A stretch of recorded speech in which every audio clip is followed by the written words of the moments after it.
नमस्कार, स्वागत है हमारे यूपी समाचार में। चलिए देखते हैं यूपी के फटाफट ताज़ा खबरों को।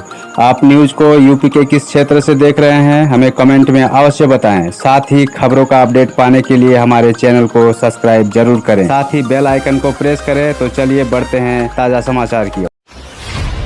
सीएम योगी का मिशन 2022 बेस्ट यूपी की इन सीटों पर बढ़ा बीजेपी का फोकस। वर्ष 2017 में हारी हुई सीटों पर अब भाजपा ने फोकस किया है। इसी के तहत पश्चिमी क्षेत्र के मुरादाबाद और मेरठ मंडल की 5 विधानसभा क्षेत्रों में मुख्यमंत्री योगी आदित्यनाथ ने संदेश देकर चुनावी शंखनाद किया। मंगलवार और बुधवार को मुख्यमंत्री ने मुरादाबाद, बिजनौर, संभल, हापुड़ और अमरोहा के 5 विधानसभा क्षेत्र में जाकर संदेश देने का काम किया। लोगों से 2017 की तरह किसी प्रकार का चूक नहीं करने की अपील भी की है। यूपी बोर्ड, जानिए क्या है हाई स्कूल और इंटरमीडिएट परीक्षा के लिए फॉर्म भरने की अंतिम तारीख। यूपी बोर्ड की हाई स्कूल और इंटरमीडिएट परीक्षा 2022 के लिए परीक्षा फॉर्म भरने की अंतिम तिथि 16 अक्टूबर तक बढ़ा दी गई है। 100 रुपये विलम्ब शुल्क के साथ 19 अक्टूबर तक फॉर्म स्वीकार होंगे। वहीं कक्षा 9 से 11 में प्रवेश के अग्रिम पंजीकरण की तारीख 16 अक्टूबर तक बढ़ाई गई है।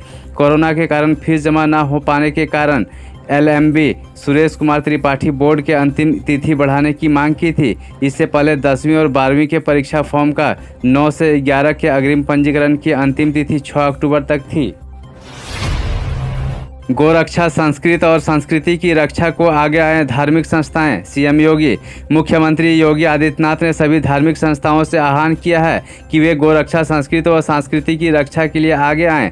मुख्यमंत्री ने कहा है कि इससे सरकार पूरा सहयोग करेगी। उन्होंने भारत और भारतीय संस्कृति को बचाने के लिए हर भारतीय को तैयार रहने का भी संदेश दिया है। सीएम योगी गुरु पुरुष ब्रह्मलीन महंत दिग्विजयनाथ की 52वीं व राष्ट्र संत ब्रह्मलीन महंत अवधेशनाथ की 7वीं पुण्यतिथि के उपलक्ष्य में आयोजित साप्ताहिक श्रद्धांजलि समारोह के अंतर्गत गुरुवार को ब्रह्मलीन महंत दिग्विजयनाथ की पुण्य स्मृति में श्रद्धांजलि सभा को संबोधित कर रहे थे। बीजेपी के मिशन 2022 का आगाज। धर्मेंद्र प्रधान बोले, यूपी में अच्छा नेतृत्व रहेगा तो दिल्ली में दौड़ेगी मोदी की इंजन। केंद्रीय शिक्षा मंत्री व उत्तर प्रदेश विधानसभा चुनाव प्रभारी धर्मेंद्र प्रधान ने कहा कि यूपी में अच्छा नेतृत्व रहेगा तो दिल्ली में मोदी का इंजन दौड़ेगा। जब से केंद्र व प्रदेश में भाजपा की सरकार बनी है, हर क्षेत्र में विकास हुआ है। प्रदेश सरकार को सेवा करने का मौका देते रहिए। वह गुरुवार को केंद्रीय विश्वविद्यालय के नवनिर्मित भवन का लोकार्पण करने आए थे। लोकार्पण व पोषण माह कार्यक्रम की शिरकत करने के बाद बीएस ग्राउंड में आयोजित सभा में उन्होंने केंद्र व प्रदेश की नेतृत्व पर जमकर सराहना की है। यूपी में कारगर साबित हुआ सीएम योगी का प्लान। केवल 6 जिलों में मिले कोरोना के 11 नए मामले। यूपी में कोरोना को लेकर सीएम का प्लान कारगर साबित हो रहा है। बीते दिनों के मुकाबले यूपी में कोरोना के केस काफ़ी घट गए हैं। कोरोना टेस्ट और टीकाकरण की रफ्तार में कोई कोताही नहीं बरतने वाले यूपी में पिछले 24 घंटे के दौरान मात्र 6 जिलों में 11 नए मरीज पाए गए हैं। अपर मुख्य सचिव सूचना नवनीत सहगल ने गुरुवार को बताया कि पिछले 24 घंटे में हुई 2,20,065 सैंपल की टेस्टिंग में 11 नए मरीज पाए गए हैं। मात्र 6 जिलों में ही ये मरीज मिले हैं। वाराणसी में सोना 40 रुपये चढ़ा, चांदी 760 रुपये तेज। वाराणसी सराफा बाजार में 23 सितंबर को सोने की कीमत में तेजी रही। सोना 40 रुपये की मजबूती के साथ 47,780 रुपये प्रति 10 ग्राम के स्तर पर पहुंच गया। 22 सितंबर को भाव 47,740 रुपये पर बंद हुआ था। चांदी 760 रुपये चढ़कर 62,630 रुपये प्रति किलोग्राम पर बोली गई। पिछला बंद भाव 61,870 रुपये प्रति किलोग्राम था। यूपी 500 में घर की रजिस्ट्री, चुनाव से पहले बड़ी सौगात देगी योगी सरकार।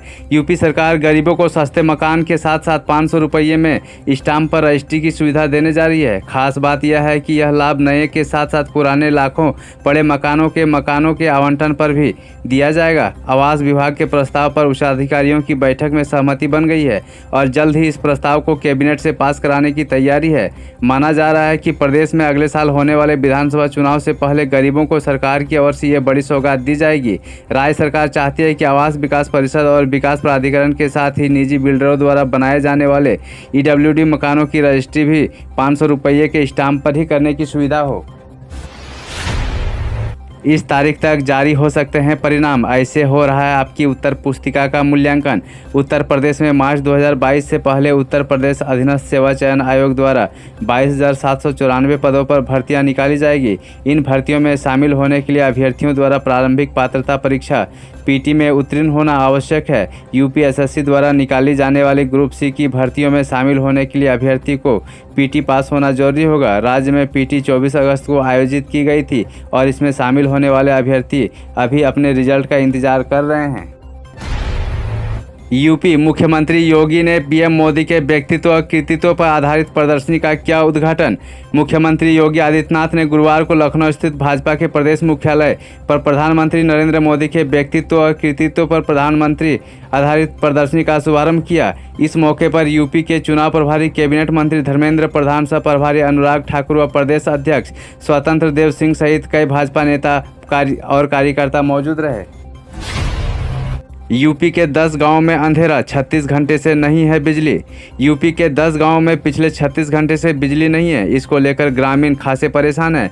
लखीमपुर खीरी जिले के नेवीगंज कस्बा समेत आधा दर्जन गांवों की बिजली सप्लाई पिछले 36 घंटे से ठप पड़ी है। ग्रामीण पानी तक को तरस चुके हैं, लेकिन उनकी सुनने वाला कोई नहीं। बिजली कर्मचारी मेन लाइन का फॉल्ट बताकर अपना पल्ला झाड़ रहे हैं। क्षेत्र के समस्तीपुर, पनई, रामपुर जैसे कई अन्य क्षेत्र में काफ़ी समस्याएं उत्पन्न हुई है।